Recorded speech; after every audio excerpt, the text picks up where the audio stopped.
پاکستان تحریک انصاف میرے تمام زاویے کی مخالفت کرتی تھی 2013 میں جو میرا نظریہ تھا سیاست کو لے کے، سویلین سپریمیسی کو لے کے، رول آف لا کو لے کے۔ 2024 اور 23 میں ان کو لگا کہ میں تو صحیح ساری باتیں کر رہا ہوں۔ یہ نظریہ مستقل نظریہ ہے، یہ واحد تب ثابت ہوگا جب دوبارہ یہ پارٹی اگر اقتدار میں آتی ہے تو۔ بھوک لگی ہے تو فوڈ پینڈا، بائک منگانی ہے تو بائک یا گاڑی منگانی ہے تو ان ڈرائیو یا کریم، کچھ خریدنا ہے تو دراز، کچھ بیچنا ہے تو OLX، دل جوڑنا ہے تو دل کا رشتہ، گھر بسانا ہے، خریدنا ہے تو زمین.com۔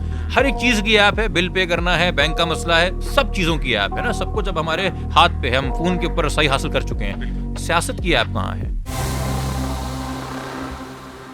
السلام علیکم، GNN+ کے ساتھ آپ کا میزبان عاطف شریف آپ کی خدمت میں حاضر ہے۔ اس وقت میرے ساتھ موجود ہیں ایڈوکیٹ جبران ناصر صاحب۔ جبران ناصر صرف ایڈوکیٹ نہیں بلکہ کراچی کے شہریوں کی ہمیشہ آواز بنتے ہوئے بھی آئے۔ جبران ناصر صاحب، بہت شکریہ اپنا قیمتی وقت دینے کے لیے۔ سب سے پہلے تو مجھے یہ بتائیے گا کہ آپ نے الیکشن میں 2013 میں بھی حصہ لیا، 2018 میں بھی حصہ لیا اور 2024 میں بھی الیکشن لڑنے جا رہے ہیں، تو الیکشن سے متعلق مجھے بتائیے کہ الیکشن مہم کیسے جاری ہے آپ کی؟ پہلے تو السلام علیکم، اور مجھے پاس آنے کے لیے، میری کیمپین کور کرنے کے لیے بہت مشکور ہوں آپ کا۔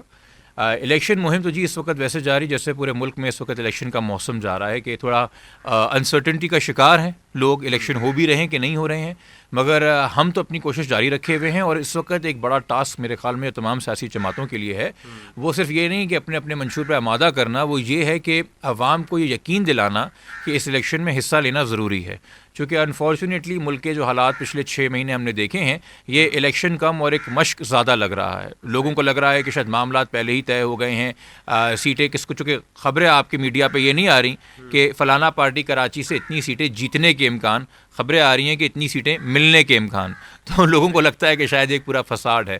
تو اس وقت ووٹر کو دوبارہ سے سرگرم کرنا، چارج کرنا، موبلائز کرنا، آرگنائز کرنا، یہ میرے خیال میں تمام کینڈیڈیٹس کے لیے ایک ٹاسک ہے۔ آپ کے خیال میں نہیں آیا کہ آپ کو آزاد سیٹ کو چھوڑ کر کسی پارٹی کی طرف جانا چاہیے، کسی پارٹی کے ٹکٹ پر الیکشن لڑنا چاہیے؟ دیکھیے، میں آپ کو ایک مثال دوں گا۔ میری یہاں پہ جو سب سے نا جو تگڑا مقابلہ ہوتا ہے 2018 میں بھی جس کے ساتھ ہوا اور 2013 میں بھی، وہ پاکستان تحریک انصاف ہے۔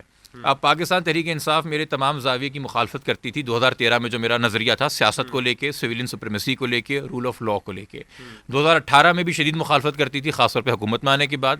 2024 اور 23 میں ان کو لگا کہ میں تو صحیح ساری باتیں کر رہا ہوں اور وہی باتیں کر رہا ہوں جو کہ ہونی چاہیے، تو میرا تو زاویہ وہیں پہ رہا۔ پارٹی اپنی ضرورت کے تحت، اپنے معاملات کے تحت، اپنے حالات کے تحت نظریہ ضرور جس کو میں کہہ سکتا ہوں چینج ہو گیا۔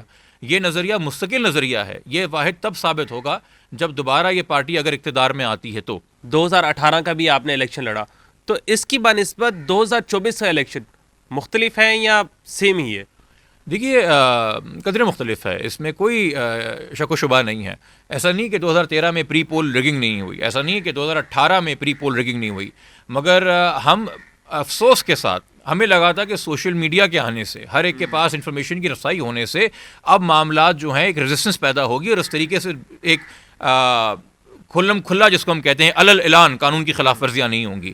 مگر ہر روز ایک ویڈیو آ جاتی ہے کہ کبھی RO کے دفتر کے باہر سے کوئی اغوا ہو رہا ہے، کبھی کورٹ کے باہر سے کسی کو لے جا رہے ہیں، اور اس کی وجہ سے ایک پینڈورا باکس کھلا ہے کہ اب یہ سارے پاکستان تحریک انصاف کے امیدوار آزاد لڑیں گے، آزاد جیتیں گے، تو قانون کے تحت تو یہ کسی بھی جماعت کو جوائن کر سکتے ہیں۔ تو ایک بڑا ایک ٹریجڈی ہوگی کہ آپ جیتے ایک پارٹی کے منشور کے اوپر، آپ جیتے ایک پارٹی کی سپورٹ کے ساتھ، آپ جیتے ایک پارٹی کے ووٹر کے ساتھ، مگر جیتنے کے بعد آپ آئین کے اندر اپنا ایک پروویژن کو استعمال کرتے ہوئے حریف پارٹی کو جوائن کر لیا آپ نے، اور اس کو ہم کہیں گے حلال ہارس ٹریڈ۔ جبران ناصر صاحب، آپ ماضی میں کراچی کے مسائل پر بات کرتے آئے ہیں، کراچی کی آواز بنتے آئے ہیں، تو آپ کی نظر میں ان کراچی کے مسائل کی بنیادی وجہ کیا ہے؟ کیوں کراچی میں اتنے مسائل ہیں؟ دیکھیے، میں بڑا آسان لفظوں میں سمجھاؤں گا کہ آپ کے ووٹر کو اور چھوٹے چھوٹے بچوں کو بھی سمجھ میں آ جائے۔ بھوک لگی ہے تو فوڈ پینڈا، بائک منگانی ہے تو بائک یا گاڑی منگانی ہے تو ان ڈرائیو یا کریم، کچھ خریدنا ہے تو دراز، کچھ بیچنا ہے تو OLX، دل جوڑنا ہے تو دل کا رشتہ، گھر بسانا ہے، خریدنا ہے تو زمین.com۔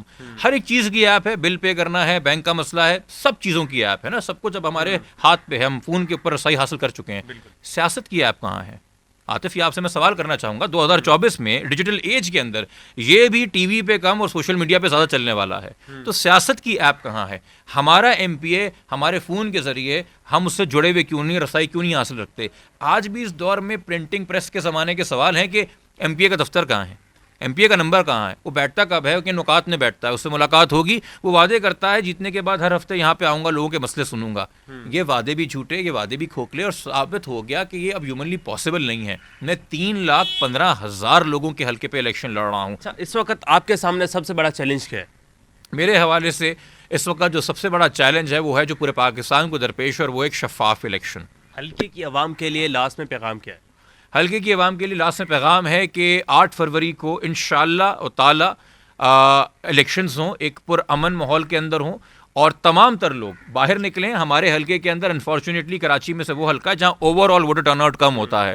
تو جب سارے بڑے اسکول یہاں پہ, جب سارے بینکنگ کے تاجر کیا کہتے ہیں تجارت کے مراکز یہاں پہ, جب سارے شہر کے بڑے پارکس یہاں پہ, جب سارے شہر کے میڈیا ہاؤسز اگر آپ بات کر لیں تو 1-2 کو چھوڑ کے سب کے ہیڈ کوارٹر بھی, اگر میں این اے کے حلقے کو گنوں, اتنے شعور کے ساتھ, اتنے وسائل کے ساتھ بھی ہم اتنے کم ٹرن آؤٹ کے اندر اوور آل کیوں نکلتے ہیں؟ ہمیں تو اس حوالے سے بھی کراچی کا مثالی حلقہ ہونا چاہیے کہ اس بار ریکارڈ توڑیں پاکستان کے.